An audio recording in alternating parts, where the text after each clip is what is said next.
Victoria Hayes stood by the floor-to-ceiling windows of their penthouse apartment, watching the sunset paint the city skyline in shades of orange and pink. She held a cup of chamomile tea, now cold, that she had made an hour ago. Richard Thornton, her husband of 5 years, sat on the leather sofa behind her, eyes glued to his laptop screen. The silence between them had become so normal that Victoria sometimes forgot what their conversations used to sound like. She remembered the early days when Richard would ask about her painting hobby, when he would laugh at her jokes, when he made her feel seen. But somewhere along the way, she had become furniture in his life. Present, but unnoticed. Necessary, but unappreciated, the charity event that evening. They attended the annual Wilson Foundation Gala at the Crystal Ballroom Hotel. Victoria wore a deep emerald dress that she had carefully selected, hoping Richard might compliment her. He barely glanced her way as they left the apartment. The ballroom sparkled with chandeliers and designer gowns. Victoria followed Richard through the crowd as he networked with business partners and investors. She smiled when introduced, made polite conversation when required, and otherwise remained in the background. This had become her role over the years. The perfect accessory to his success. The public humiliation, Carolyn Winters. A friend from Victoria's college days approached with genuine warmth in her eyes. Victoria felt relief wash over her at seeing a friendly face. "Victoria, you look absolutely stunning tonight. That color is perfect on you," Carolyn said, embracing her. "Thank you, Carolyn." "It means so much to hear that," Victoria replied, her voice soft with gratitude. Richard turned from his conversation, inserting himself into their exchange. "Stunning might be a stretch. Victoria tends to blend into the background, which I suppose works for someone of her limited social skills." The words hit Victoria like ice water. Caroline's expression shifted from shock to pity. Several people nearby stopped their conversations, glancing over with uncomfortable expressions. "Richard, that seems a bit harsh," Carolyn said carefully. "Honest." "Not harsh," Richard corrected, his tone casual, as if discussing the weather. Victoria never really learned how to command a room. She lacks the confidence that comes naturally to some people. I have accepted that about her. The weight of years Victoria stood frozen, her heart pounding so loudly she worried others might hear it. This was not new. Richard had been chipping away at her self-worth for years, with comments disguised as observations, criticisms framed as honesty. But something about tonight felt different. Maybe it was the way Caroline looked at her with sympathy. Maybe it was the realization that she had spent 5 years shrinking herself to fit into the small space Richard had assigned her. Maybe it was simply that she had reached her limit. "Excuse me," Victoria said quietly. Walking toward the balcony before the tears could fall, the night air felt sharp against her skin. She gripped the marble railing, taking deep breaths. Behind her, the party continued with laughter and music, a world she no longer felt part of. She had given Richard everything. Her time, her energy, her confidence, her dreams. She had put her art career on hold when he said it made her seem unfocused. She had stopped seeing friends when he implied they were beneath his social circle. She had made herself smaller and quieter, hoping that would finally make him love her. The decision, but Richard did not love her. Victoria understood that now with painful clarity. He loved what she represented. The beautiful wife who did not challenge him, the supportive partner who never demanded attention, the silent companion who made him look good without requiring effort in return. She pulled out her phone and searched for apartments near downtown. Something small and affordable. Something that would be entirely hers. As she scrolled through listings, she felt a spark of something she had not experienced in years. Hope. The confrontation when they returned home that night. Victoria went straight to the bedroom and began pulling clothes from the closet. Richard followed, loosening his tie with an expression of mild annoyance. "What are you doing?" he asked, watching her fold a blouse into her suitcase. "I am leaving. I want a divorce," Victoria said, her voice steady, despite the fear coursing through her. Richard laughed, a short, dismissive sound. "A divorce. Victoria, stop being dramatic. You have everything here. This lifestyle, this apartment, the security I provide. Where would you even go?" Anywhere that I am not treated like I am worthless, Victoria replied, placing another item in her suitcase. His amusement faded, replaced by cold irritation. You think you can survive without me? You have not worked in 5 years. You have no connections. No prospects. You will come crawling back within a month. Victoria zipped her suitcase and turned to face him directly. I would rather struggle and have my dignity than stay here and lose myself completely. Fine, leave, Richard said, crossing his arms. But do not expect me to be waiting when you fail. I will move on easily enough. I am counting on it, Victoria said softly. She picked up her suitcase, her purse, and one small painting she had completed years ago. A sunset over the ocean, full of colors and light. She had stopped painting after Richard called it a waste of time, but looking at it now, she remembered the woman who created it. The woman who believed in beauty and possibility, the woman she was going to become again. Victoria walked out of the penthouse without looking back, leaving behind the life that had slowly suffocated her. The elevator ride down felt like descending from a prison tower. When she stepped onto the street, the night air felt different, fresher, full of potential. She did not know what came next. But for the first time in 5 years, that uncertainty felt like freedom. Victoria spent her first night in a small hotel room, staring at the ceiling and wondering if she had made a terrible mistake. The doubt crept in during those dark hours, whispering that maybe Richard was right. Maybe she could not make it on her own. But when morning light filtered through the thin curtains, something shifted inside her.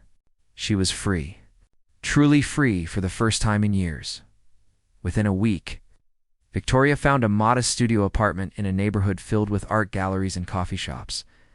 The space was tiny compared to the penthouse, but it had large windows that filled the room with natural light. She set up her easel by the window and began painting again. The brush felt foreign in her hand at first, like greeting an old friend after years of silence. But slowly, the movements came back to her. The colors began to flow. Rebuilding from scratch money was tight. The savings Victoria had hidden away would not last forever. She needed income, but returning to her previous career felt impossible. Richard had made sure of that, spreading quiet words to former colleagues that painted her as unstable and unreliable. She discovered this when 3 promising job interviews ended with sudden rejections and awkward explanations. Instead of giving up, Victoria decided to bet on herself. She created a website showcasing her artwork and began taking commissions for custom pieces. She posted her paintings on social media, sharing the stories behind each piece. The response was slow at first, but gradually people began noticing her work. A small gallery in the downtown arts district agreed to display 3 of her paintings. Victoria worked long hours, painting during the day and working part-time at a bookstore in the evenings to cover rent. She was exhausted most days, but it was a different kind of tired than what she had felt in her marriage. This exhaustion came from building something real, something that belonged entirely to her. An unexpected meeting 3 months after leaving Richard. Victoria attended the opening night at the gallery displaying her work. She wore a simple black dress, nothing like the expensive gowns that filled her old closet. Her hair was pulled back in a casual twist, and she wore minimal makeup. She felt nervous as she stood near her paintings.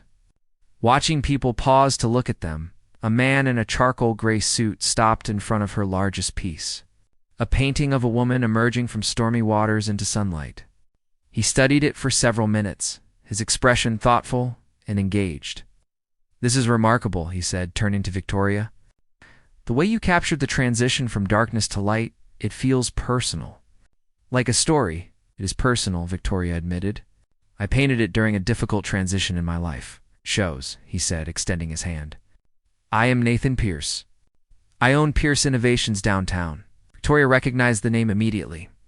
Nathan Pierce had built a technology company from nothing and was known in the business community as both brilliant and humble. She shook his hand, surprised by the genuine interest in his eyes. "Victoria Hayes, I am glad you connected with the piece." A different kind of connection. Nathan purchased the painting that evening. But more importantly, he asked if Victoria would be interested in creating custom artwork for his company's new headquarters. The commission would be substantial, enough to give her financial stability for months. They met for coffee the following week to discuss the project. Victoria expected a brief business meeting, but their conversation stretched for 2 hours. Nathan asked about her artistic process, her inspiration, her vision for the pieces. He listened when she spoke, really listened, leaning forward with genuine curiosity. He shared stories about building his company, the failures that taught him resilience, the moments of doubt that nearly broke him. "You remind me of myself a few years ago," Nathan said as they prepared to leave. "Someone who had to lose everything to discover what they were really capable of." Victoria felt something flutter in her chest, a feeling she had almost forgotten existed. Not just attraction, though Nathan was undeniably handsome with his warm brown eyes and easy smile. It was the feeling of being seen. Actually seen growth and recognition over the following months. Victoria threw herself into creating the series for Nathan's company. She painted during the day, met with Nathan weekly to show her progress, and continued building her reputation in the local art community. Her work began appearing in more galleries. Art collectors started requesting her pieces. A lifestyle magazine featured her in an article about emerging artists, transforming personal pain into powerful creativity. Nathan became a constant presence in her life, though neither of them rushed to define what was developing between them. He attended her gallery showings, always standing slightly to the side, watching her interact with admirers, with a soft smile on his face. They had dinner together twice a week, conversations flowing easily between them about art, business, life, dreams. One evening, after a particularly successful gallery opening, Nathan walked Victoria back to her apartment. The autumn air was crisped, leaves skittering across the sidewalk. "Can I tell you something?" Nathan said, pausing at her building's entrance. "Of course," Victoria replied, her heart beating faster. "Watching you these past months has been incredible. Not just your art, though that speaks for itself, but watching you rebuild yourself, claim your space in the world, refuse to let anyone dim your light again. You are extraordinary, Victoria. I hope you know that." Tears pricked Victoria's eyes, but they were good tears. Healing tears. "I am learning to believe it." Nathan reached out and gently tucked a strand of hair behind her ear. "For what it is worth, I have believed it since the moment I saw your painting. The woman who created that kind of beauty and honesty deserves to be cherished, not diminished." The glow of confidence Victoria's transformation was not just external, though people certainly noticed the change. She carried herself differently now, her shoulders back, her head high. She smiled more freely, laughed without holding back. The woman who had once made herself invisible now commanded attention. Simply by being authentically herself, her artwork reflected this evolution. The newer pieces glowed with vibrant colors and bold composition. Critics praised her unique voice and emotional depth. Collectors competed for her work. She hired an agent to manage the increasing demand for commissions. But the most significant change was internal. Victoria no longer measured her worth by someone else's opinion. She no longer shrunk herself to make others comfortable. She had learned that real love did not require her to be less than she was. Real love celebrated her fullness, her complexity, her light. Nathan showed her what that kind of love looked like. Patient and respectful, encouraging and supportive. He never tried to fix her or change her. He simply appreciated who she was and gave her space to continue growing. The observation what Victoria did not know was that Richard had been watching her rise from a distance. He saw the magazine article. He heard through mutual acquaintances about her success. He drove past her gallery opening one night and saw her through the window, radiant and confident, surrounded by admirers. He saw Nathan Pierce standing beside her, looking at her with obvious admiration. Richard stood outside in the shadows, watching the woman he had dismissed glow with happiness and success. And for the first time, something cracked in the armor of his arrogance. A small voice whispered that maybe he had been wrong. Maybe he had thrown away something precious because he was too blind to see its value. But it was too late now. Victoria had moved on, blooming in ways he never allowed. The question was whether Richard could face what he had lost. 6 months after Victoria left, Richard found himself at the Continental Business Summit. an annual event bringing together entrepreneurs and investors. He attended every year, using it as an opportunity to expand his network and close deals. This year felt different, though. His assistant had canceled on him last minute, leaving him to navigate the event alone. He found himself feeling strangely isolated in the crowded convention center. Richard was reviewing the speaker schedule when he heard a familiar laugh. His head snapped up, and across the exhibition hall, he saw Victoria. She stood near a display booth, speaking animatedly with a group of business owners. But this was not the Victoria he remembered. She wore a tailored burgundy blazer over cream trousers, her hair styled in loose waves that framed her face. She radiated confidence, gesturing expressively as she spoke, her entire presence commanding attention. His heart stuttered in his chest. This could not be the same woman who had shuffled quietly behind him at events, who had made herself invisible to avoid his criticism. Yet there she was, transformed into someone magnetic and self-assured. The display of success. Richard moved closer, staying out of her line of sight, and read the banner above the booth. Hayes Creative Studio, custom artwork for corporate spaces. Several of her paintings were displayed on easels, each piece stunning in its use of color and emotion. Business cards and brochures sat on the table, along with a portfolio showcasing completed projects. A middle-aged woman in an expensive suit approached Victoria's booth. "Ms. Hayes, I attended your exhibition last month at the Riverside Gallery. Your work is absolutely breathtaking. I would love to discuss a commission for our headquarters." "I would be delighted," Victoria replied warmly, pulling out her tablet to check her schedule. "I have availability starting next month. Why don't we schedule a consultation to discuss your vision?" Richard watched the interaction with growing discomfort. Victoria handled the conversation with professionalism and grace, asking insightful questions about the space, the company culture, the emotions they wanted to evoke. This was not luck or accident. She had built something real, something successful. Entirely without his help or approval, Nathan's presence-say man approached Victoria from behind. Placing a gentle hand on her lower back, Richard recognized him immediately. Nathan Pierce, the tech billionaire whose success story was legendary in business circles. Richard had tried multiple times to secure a meeting with Pierce, hoping to pitch investment opportunities, but had never succeeded. Yet here was Nathan Pierce, looking at Victoria with unmistakable affection and pride. "How is it going?" Nathan asked her quietly. "Wonderfully," Victoria replied, her face lighting up in a way Richard had never seen during their marriage. "I have 3 potential commissions already, and the day has just started. I am not surprised." "Your work speaks for itself," Nathan said, then noticed the woman Victoria had been speaking with. "Mrs. Chen, good to see you. I hope Victoria is taking good care of you." "She certainly is," Mrs. Chen replied. "You have excellent taste, Mr. Pierce. I saw the collection she created for your headquarters. Absolutely stunning. I like to think she has excellent talent, and I simply had the good sense to recognize it," Nathan said, glancing at Victoria with warmth. Richard felt something twist in his stomach. Jealousy, regret, anger at himself. He could not quite name the emotion, but it felt like standing outside a warm house on a freezing night, watching through the window as others enjoyed what he had carelessly thrown away. The confrontation. Richard waited until Victoria was alone at her booth during a quiet moment. He approached slowly, his hands in his pockets, trying to appear casual despite the nervous energy coursing through him. "Victoria," he said. She turned, and for a moment her expression flickered with surprise before settling into polite neutrality. "Richard, I did not expect to see you here." "I attend every year," he said, then realized how defensive that sounded. "Your work is impressive."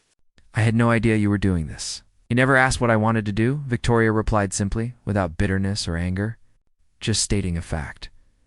Richard felt the sting of truth in her words. "I saw you speaking with Nathan Pierce.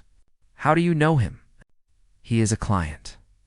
"And a friend," Victoria said, her tone making it clear she would not elaborate further. "I heard you have been quite successful. Gallery showings, magazine features. It seems you proved me wrong," Richard said, attempting a smile that felt awkward on his face. Victoria studied him for a moment, her expression thoughtful. "I did not set out to prove you wrong, Richard. I set out to prove something to myself. That I had value beyond being someone's accessory. That my dreams mattered. That I deserved to be treated with respect and kindness." The weight of regret, Victoria. "I have been thinking," Richard started, his voice lowering. "Maybe I was too harsh. Maybe we ended things too quickly. You look incredible, and clearly you have done well for yourself. Perhaps we could talk about giving things another chance." Victoria's eyebrows rose slightly, and for the first time, a hint of sadness crossed her features. Not sadness for herself, Richard realized, but sadness for him. "Richard, do you hear yourself?" she asked gently. "You are not apologizing for how you treated me. You are not acknowledging the years of criticism and dismissal. You are simply noticing that I look different and have achieved success. And suddenly I seem worth your attention again." "That is not what I meant," Richard protested.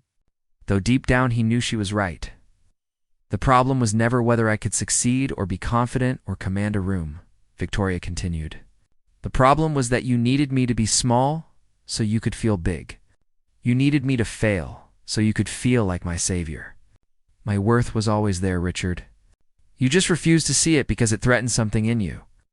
The mirror of truth, her words hit Richard like physical blows. He wanted to argue to defend himself, but the truth of what she said resonated in a place he had been avoiding for months. Since Victoria left, his life had felt hollow. Business was fine, but coming home to an empty apartment reminded him daily of what he had lost.